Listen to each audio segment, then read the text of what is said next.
Y ahora volvemos de nuevo a Madrid. Volvemos de nuevo a Madrid porque vamos a hablar de un tema interesante. Allí se celebra este fin de semana, bueno, ya había actos también antes de estos días, se celebra el centenario de un partido que yo creo que ha tenido muchísimo que ver con la historia democrática de este país. Hablamos del Partido Comunista de España. 100 años de historia, ¿no? Y para hablar de esos años, de esos 100 años, de lo que significó, cómo arrancó, los pasos que ha dado, cómo está ahora, después de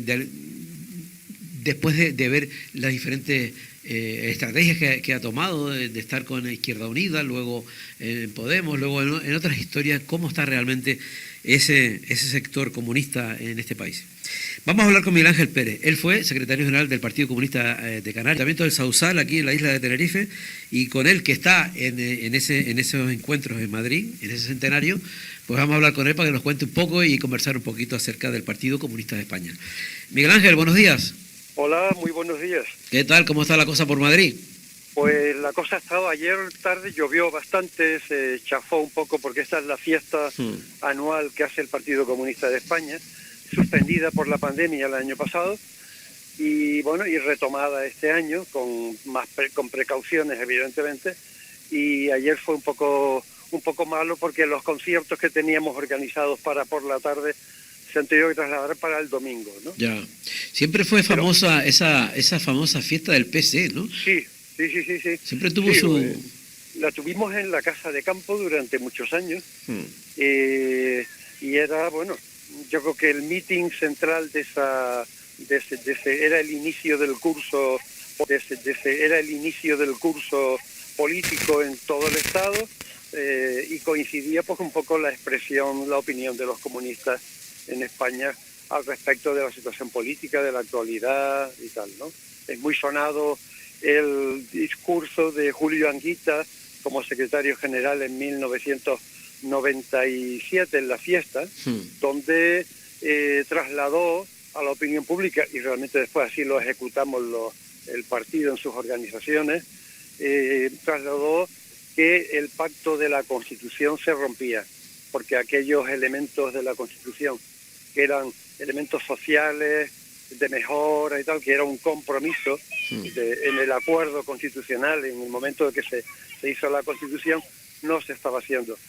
Por tanto, desde entonces el partido abiertamente pues defiende, por ejemplo, la República, defiende pues contraste con lo que han sido los gobiernos del bipartidismo, ¿no? Del Partido Popular y del Partido Socialista durante toda la larga etapa que ha llegado hasta estos días, ¿no?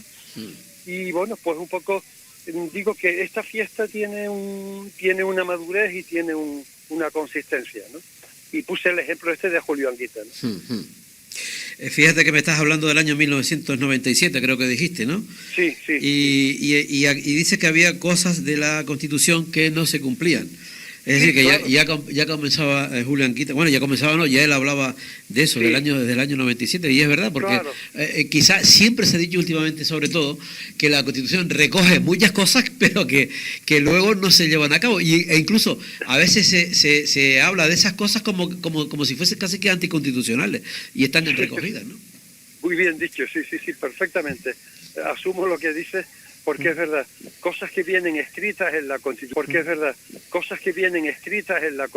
De hecho, Julio Anguita yo recuerdo las campañas del año 93, que estuvimos ahí, bueno, éramos una amenaza realmente al PSOE por la izquierda, cuando él cayó con un primer infarto en un meeting en Barcelona, y que bueno, eso restó también, bueno, creo yo que eso restó, pero bueno, lo que quiero comentar es que nosotros hemos estado siempre en esa disposición de plantear y de abrir todo lo que la propia Constitución dice, es decir, que no le tememos a lo que pone la Constitución, el texto escrito, al contrario, creemos que hay montones de cosas que no se han respetado, que no se han desarrollado, y evidentemente es verdad que alguien dirá, algún leguleyo dirá que son textos simplemente de intenciones. Claro, una Constitución debe tener textos de intenciones, pero pasado 40 años, o pasado los años de intenciones, pero pasado 40 años, o pasado los años que han pasado de la Constitución,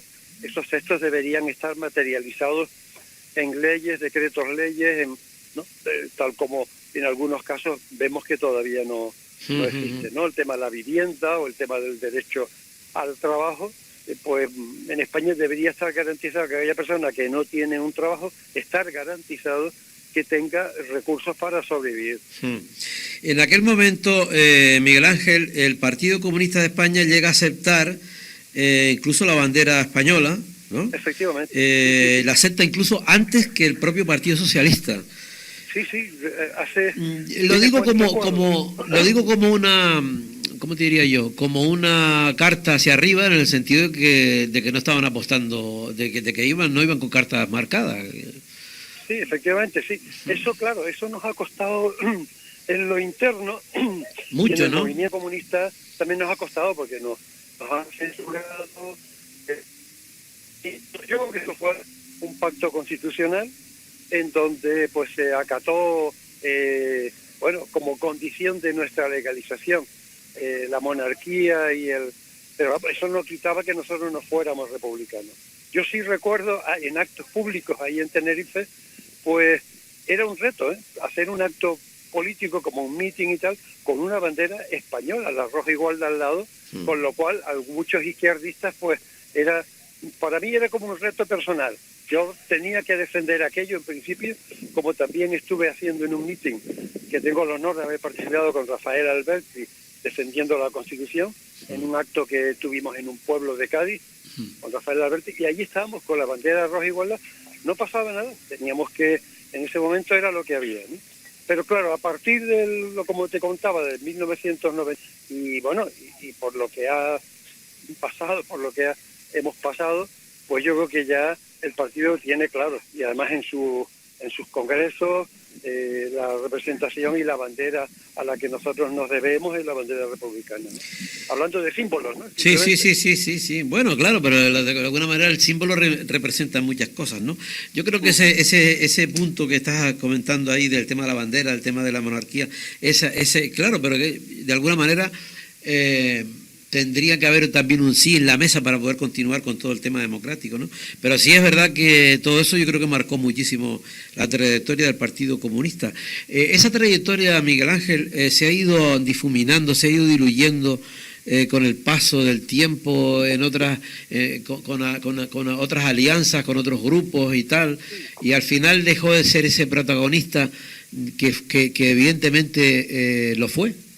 Sí, efectivamente, nosotros dejamos de presentarnos a las elecciones con las siglas del partido desde el año, si no recuerdo mal, desde el año 86, en que se constituye primero aquello de convocatoria por Andalucía y después ya Izquierda Unida con el referéndum OTAN y tal, que constituye pues un encuentro de todo lo que era el espectro a la izquierda del Partido Socialista, ¿no?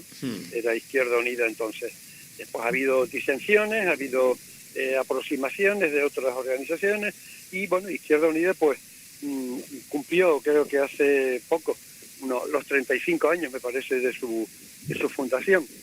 Y nosotros estamos volcados, porque sigue siendo nuestro proyecto, Izquierda Unida. Es verdad que la vocación de los comunistas siempre es la alianza, ¿no? La defendimos en su momento cuando la Segunda República con el Frente Popular y nosotros creemos que es complicado que la gente todavía pues asimile los valores y los planteamientos que todos los comunistas tenemos, y por eso creemos que hay fases en las que tenemos que pasar por procesos de alianzas no solamente de la clase obrera, de la clase trabajadora, sino también de sectores populares, pequeños empresarios, etcétera, que pues están vinculados de alguna manera y que están perjudicados, ¿no? Que han sido perjudicados por el desarrollo de esta democracia en estos 40 años, ¿no? Yo creo que el propio paso del tiempo no fue justo con el Partido Comunista, o sea, no fue justo, pienso yo, mirando hacia atrás un poco con la moviola, con lo que el Partido Comunista luchó en la época clandestina, que realmente esa clandestinidad luchó muchísimo más que el Partido Socialista. y bueno, después tampoco tuvo ese apoyo, digamos, electoral, ¿no? Claro. Y empezó a dejar como de ser referente también un poco lo que estábamos comentando antes en esa lucha. Ahora diluido en toda esta historia que estamos hablando. En Unidas Podemos. Y eso. Claro, al final el partido comunista no se sabe. Yo creo que la gente que continuó, siempre gustó aquella política, que vivió esa etapa y tal, pues sigue quizá el paso, pero normalmente yo creo que ahora es muy difícil que la propia gente, la gente joven, la gente con otras generaciones, le pueda llegar tanto, ¿no? Sí, y parece contradictorio porque justamente ahora mismo, donde, como dices, pues hace mucho tiempo que el partido no se presenta como tal a las elecciones, aunque están pues en casi todos los alcaldes que tiene Izquierda Unida, que son unos pocos, o gobiernos municipales, están compuestos por muchos militantes del Partido Comunista que están ahí. Lo que pasa es que se han presentado como Izquierda Unida, como Unidas Podemos, etc. Ahora mismo la contradicción es que tenemos que nuestro secretario general es un director general responsable de la Agenda 2030, ¿no? Con el Ministerio de Sociales, de Servicios Sociales, ¿no? de Yone Belarra. Y bueno, cuando el partido casi pues, un poco no hubiéramos soñado que esta expectativa de poder tener una ministra como Yolanda Díaz, a la que todo el mundo conoce y valora y que está en el candelero, ¿no? Una ministra comunista porque pertenece al partido y que como tal, bueno, mañana estaban aquí 4 ministros de los 5 que tiene Unidas Podemos en un acto del centenario de cierre de campaña con la actuación de Silvio Rodríguez, ¿no? Claro, fíjate Miguel Ángel lo que estamos comentando, ¿no? Es decir, que en ese diluido que estamos comentando, Sí. en alianzas y demás, resulta que ahora la auténtica realidad es que, aún con esa realidad, resulta que en el gobierno del país hay ministros comunistas. Efectivamente. Entonces, es un poco lo que tú decías, es un poco contradictorio, ¿no? Es una estrategia, porque eso responde a una estrategia que yo creo que ha significado que está bien llevada, que al final lo que importa es hacer políticas que defiendan a la gente, que defiendan a los trabajadores, que defiendan a las familias trabajadoras. ¿Y eso cómo se consigue? Pues teniendo representación y teniendo, en este caso, pues en la sede del gobierno, teniendo ministros, que eso es increíble y no se lo creería a nadie, ¿no? Si Claro. El sistema electoral que se montó en España con el año 77, las primeras elecciones, estaba montado para que el Partido Comunista no tuviera la representación proporcional que le correspondía, ¿no? Porque estamos, no solamente el sistema DON, sino luego la división de escaños por, ¿no? Como están sobredimensionadas las provincias de menos habitantes con respecto a provincias de más habitantes. Eso estaba calculado para que el partido no tuviera la representación que por lo menos le correspondiera proporcionalmente. Digo que eso pues se ha salvado ahora mismo con esta nueva situación, ¿no? Con la nueva política, con la aparición de Podemos, etcétera.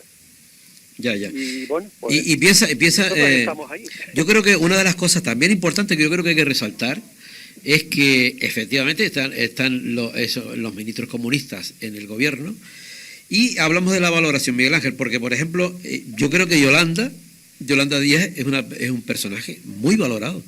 No solamente valorado en el apartado de la izquierda, sino yo creo que valorado en general, pero también fue muy valorado Julio Anguita, que era el mejor, recuerdo que era el que más, en fin, el que más, en fin, que tenía más puntos tenía, ¿no? Claro, pero después no se traducía en... Claro. Eso es cierto. Luego no se traducía a la hora de votar, pues estaba el miedo y tal, ¿no? No sé si con eso me estás queriendo decir que sí, que efectivamente, que aunque haya una valoración de Yolanda Díaz, que tampoco que pensemos, yo creo que eso lo sabemos, lo llevamos en el ADN, que es difícil conseguir avances, ¿no? En el terreno político, pero bueno, este es un trabajo de hormiguita, yo creo, ¿no? Claro. Y es lo que hay que hacer. Claro, total. Mira, y una cosa, Miguel Ángel, si tuvieras que contar un poco esa valor ahora, sí, mirar para atrás un poco y ver la trayectoria desde el inicio hasta ahora, ¿tú crees que el Partido Comunista ha ido dando los pasos adecuados, las adaptaciones adecuadas? ¿Se cometieron errores, no se cometieron errores, así a grosso modo? ¿Cómo lo ves? Sí, Sí, bueno, el partido cumple ahora 100 años, ¿no? Yo llevo 53, así que llevo más de la mitad de la vida del partido, que ingresé en el partido en La Laguna, estando en el movimiento estudiantil universitario, y desde entonces, ¿no? Yo no me he cambiado de chaqueta y he estado. Yo, claro, que valoro... Lo cual hay que valorarte cómo está la cosa hoy en día. Sí, no, porque luego también ha habido también muchos viejos militantes del PSE que pasaron al PSOE y tal, y algunos hasta un poco al PP, algunos que otros, ¿no? Como en Cataluña. Pero bueno, lo que quería decirte es que efectivamente nosotros creo que cometimos un error en la transición, la ley de amnistía, aquella famosa, que nosotros apoyamos, fue un error, porque eso significó el perdón, no para los comunistas que estaban todavía en las cárceles y tal, sino el perdón para los asesinos de la policía, del régimen, ¿no? De los delitos que se cometieron a niveles de falseamientos en tribunales, etcétera. Todo ese tipo de cosas, al aceptar la ley de amnistía como si fuera borrón y cuenta nueva, nosotros creo que eso fue un error. Igual que fue un error también aceptar la monarquía y los símbolos de la monarquía. Fue un error que se reconoce, que algunos interpretan que es producto de lo que entonces era el eurocomunismo, que estaba pues en plena pujanza en Italia con Berlinguer, ¿no? Que era el partido más votado en Italia, era el Partido Comunista Italiano, que luego se unían en los pentapartidos de la derecha y el demócrata cristiano para que no gobernaran. Además que Estados Unidos no permitiría que un país de la OTAN estuviera gobernado por comunistas nunca, no, aunque fuera el partido más votado. Aquella alianza era también con los franceses, ¿no? Con los franceses también tenían la otra parte eurocomunista, ¿no? Sí, efectivamente, era Carrillo, el responsable, el Partido Comunista francés, el Partido Comunista español. El Partido Comunista francés, el Partido Comunista español. Mientras que el de Portugal no dio nunca ese paso, y algunos otros, ¿no? Como griegos, de otros territorios, ¿no? Entonces yo creo que eso sí fue un error, y ahora eso se reconoce, se viene reconociendo ya desde, yo calculo 13 o 14 congresos del PC, que ya hemos hecho el 20, pues hace un tiempo se reconoció eso. Y esa línea política eurocomunista después no vino en contra, porque se desarmaron muchos movimientos sociales, de alguna manera por no aceptar. Muchos camaradas mayores nunca entendieron que se asumiera la bandera rojigualda y la monarquía, ese tipo de cuestiones. Y con el paso del tiempo, Miguel Ángel, ¿cómo lo ves? ¿Tú crees que eso es que realmente fue así? ¿No? O sea, eso nunca se asumió. Yo creo que eso nunca lo asumieron. No, yo creo que los camaradas en general no lo asumieron. Metimos más veleidades que el propio Partido Socialista, que como tú decías antes, ellos en principio tardaron en aceptar la monarquía, ¿no? Claro. Era un poco porque ellos intentaron acaparar el voto de la izquierda, el voto útil y tal, y jugaron ahí bien, porque claro, el Partido Socialista no tenía el hándicap del anticomunismo que habíamos sufrido, el Partido Comunista, que habíamos sido el único partido en la oposición a Franco, ¿no? Porque claro. El Partido Socialista en todos sitios estaba desaparecido, estaba en el exilio y tal, pero en general, hay excepciones, estaba desaparecido. Y evidentemente ahí hubo una estrategia que ya se verá cuando se levanten los secretos de muchas organizaciones, que ahí había una estrategia de bloqueo del posible crecimiento del Partido Comunista de España. Ya. Miguel Ángel, la etapa eurocomunista, ¿por qué sucede el tema eurocomunista, ese comunismo más light, de alguna manera?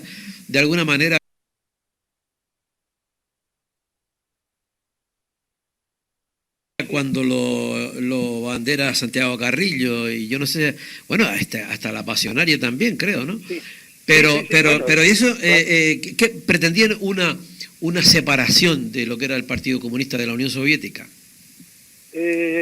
Nosotros sí siempre marcamos una diferencia. De hecho, condenamos la invasión a Praga, condenamos incluso la invasión en Afganistán, que hoy día nos retomaríamos, porque diríamos qué bien hicieron los soviéticos allí, ¿no? Pero bueno, Claro. Oye, una cosa, ya que estás contando eso, hay que ver, por ejemplo, ya que estás comentando el tema de la presencia soviética en Afganistán, fotos que yo no sé si será verdad o, porque claro, tanto bulo y tanta historia, fotos, por ejemplo, de la mujer afgana estando en esa época, ¿no? Y hay que ver Eso es cómo real, vestían, por ejemplo, y cómo vestían en aquella época, ¿no? Sí, sí, y el nivel de presencia de la mujer en las universidades, es decir, que sí, sí, aquello fue un cambio. Realmente fue un gobierno que de forma propia, era un gobierno comunista que surgió en Afganistán. Después se vieron acosados por talibanes y por lo que no eran talibanes, y ellos reclamaron la presencia de las tropas soviéticas. Nosotros no estábamos de acuerdo con esa operación, de que hubiera un apoyo así de esa manera tan significativa, pero bueno, eso fue así. Eso no, y ahora la historia corre para adelante, ¿no? Claro, claro. Y te estaba comentando antes que es curioso porque la monarquía, la aceptación de la monarquía, que un poco se aparece como bandera del eurocomunismo, no es tan poco así, ¿no? Sí, que el eurocomunismo no es tan poco así, ¿no? Sí, que cuando el 20 Congreso del PQS, del Partido Comunista de la Unión Soviética, cuando el estalinismo es condenado, ¿no? En ese Congreso, y surge la figura de Khrushchev, ¿no? Le debe sonar, ¿no? Sí, sí, claro. Khrushchev, que estuvo, bueno, hizo un recorrido, un hombre pacífico y tal. Pues el Partido Comunista de la Unión Soviética, que seguía siendo tan comunista, aunque no estuviera Stalin, planteó a los comunistas españoles, y esto lo ha sacado ahora mismo el director, uno de los directores adjuntos de La Vanguardia, ¿no? Que no sé si conoces algún libro que ha escrito sobre toda la historia de la transición y el partido, el comportamiento del PC en España. Sacó a relucir, y era verdad, era un dato que a veces uno olvida, histórico. El Partido Comunista de la Unión Soviética le pidió al Partido Comunista de España que envía, cuando ya iniciaba, a partir, me parece que era el sexto congreso del Partido Comunista en la clandestinidad, la guerra, tal, y todo eso, pues en esa línea el Partido Comunista de la Unión Soviética le dijo al Partido Comunista de España que aceptara la monarquía. ¿Sí? Que de entrada aceptara la monarquía, el PQS, ¿no? ¿Sí? Porque lo digo porque todavía hay radicales por ahí que piensan que eso fue una iniciativa... No sabía yo esta historia. Sí, o sea, el propio Partido Comunista de la Unión Soviética dijo que lo aceptara. Sí, lo propuso como una vía posible, porque el Partido Comunista tenía que abrirse paso y ya pasaban muchas décadas, el partido perseguido, la gente siendo fusilada, como el caso de Grimau y como otros muchos, Marcos Hanna y tal, que tuvimos por ahí por Canarias, pues efectivamente hacía falta buscar una vía, porque los comunistas siempre tenemos que buscar una vía, como así hizo Comisiones Obreras, ¿no? Que aprovechó las estructuras sindicales del sindicalismo vertical, de las CNS sindicales del sindicalismo vertical, en la CNS era, ¿no? La aprovechó y metió y elegía delegados que eran comunistas, pero asimilaron dentro del sistema, digamos, ¿no? Que para algunos radicales eso era imposible aceptar, ¿no? ¿Cómo aceptar de un sindicato vertical de la patronal, aceptar incorporar ahí delegaciones de comunistas? Porque era la manera de abrir fuego.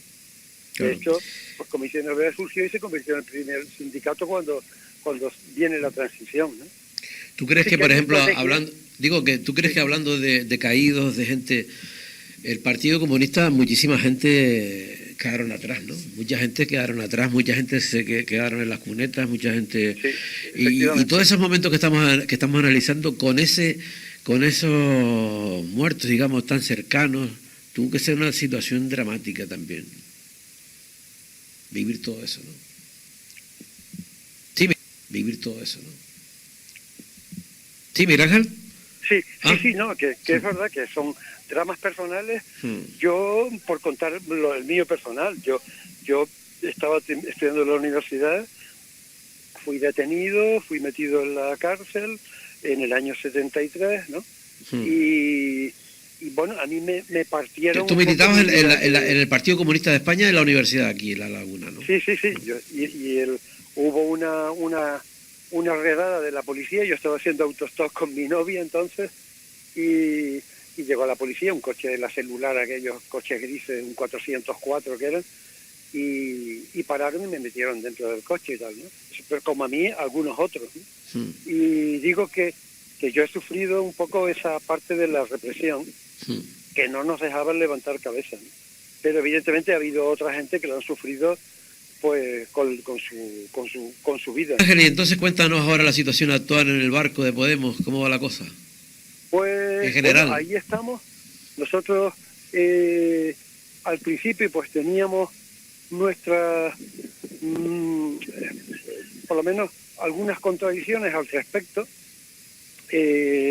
Bueno, también el propio Podemos, por su supervivencia, pues no quería dar una imagen dentro de lo que es el espectro político, izquierda-derecha y tal. Ellos hablaban de no izquierda y tal, sino como un frente más de tipo popular, más abierto y tal. Pero finalmente, bueno, el proceso lleva a entender que la experiencia de la militancia de los comunistas y las comunistas de España no se podía evitar, ¿no? Porque resulta que somos la tercera fuerza política como partido o como Izquierda Unida en el terreno municipal, somos una fuerza en el terreno municipal, somos una fuerza municipalista y yo creo que Podemos también vio eso, ¿no? Y vio, bueno, que las diferencias ideológicas no eran muy grandes. De hecho, ellos no hablaban de república y ahora son los más que hablan de república, pero los de Podemos, ¿no? Y bueno, yo creo que ellos han dado un salto, una evolución que desgraciadamente ha coincidido con una pérdida de representación o de votos, ¿no? Como Unidas Podemos. Pero bueno, yo creo que eso está ahí, que formaba parte de los procesos que se producen en las uniones y planteamientos ideológicos unificados. Ya no es una organización Podemos por un lado, Izquierda Unida por otro, sino que hay una organización en conjunto. No está estructurada. Nosotros como Izquierda Unida y como PC somos autónomos, evidentemente, y tenemos nuestra vida y seguimos creciendo o aspirando a seguir creciendo, ¿no? En militancia y en influencias dentro de ese movimiento de Unidas Podemos, pero estamos ahí y yo creo que un fruto de estar ahí es que, bueno, cuando vamos a imaginar, como decíamos al principio, tener pues a ministros comunistas y tener a no sé, a nuestro secretario general metido en una estructura política importante como es la Agenda 2030, ¿no? Claro. Bueno, Miguel Ángel, ya se nos fue el tiempo, espero que disfrutes. Mañana bien. está Silvio Rodríguez, me encantaría ver a Silvio Rodríguez, no puedo, pero lo escucharé también, que bueno, lo escucharemos. Vamos a ver si podemos poner a Silvio en el próximo programa. Mira, una cosa, Miguel Ángel, para cerrar ya, antes dijiste al principio que habías estado en un meeting con Rafael Alberti. Sí, dinos algo de Rafael Alberti, dame en dos. Olvera, en la Sierra de Cádiz.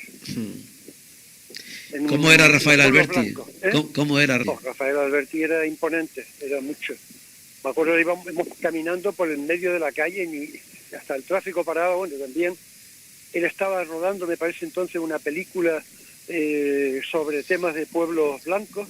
Sí que él se había movido también por aquella zona, pero bueno, él obediente, él le dijeron desde el partido, a usted le toca ir a tales pueblos a dar un meeting para defender la Constitución, y allí fue a Olvera. Yo era el secretario del partido allí en Olvera, en Cádiz, y dimos el meeting, ¿no? Él con sus famosas canciones de cómo era, panadera o algo así, sí. que eran unas alegorías bastante críticas. Terminaba siempre con eso, ¿no? Vale. Bueno, Miguel Ángel, pues nada, gracias por haber estado con nosotros en el Rompeolas. Otro día te llamo y seguimos conversando, hombre. De acuerdo. Gracias. Un abrazo. Chao, un abrazo. Chao, chao. Gracias, hasta luego. Bueno, adiós. Bueno, volvemos con la música. Chao, chao. Gracias, hasta luego. Bueno, adiós. Bueno, volvemos con la música. Ahora tenemos un tema que antes lo comentaba al principio del programa, que esta semana se lo hemos dedicado a Mike Kennedy. Mike Kennedy, que yo no lo sabía, me lo dijo el amigo Carlos Catana, con el que vamos a hablar después. Estuvo una época viviendo en La Palma. Estando en La Palma, compuso uno de los temas de la música popular de los viejos en La Palma y lo adaptó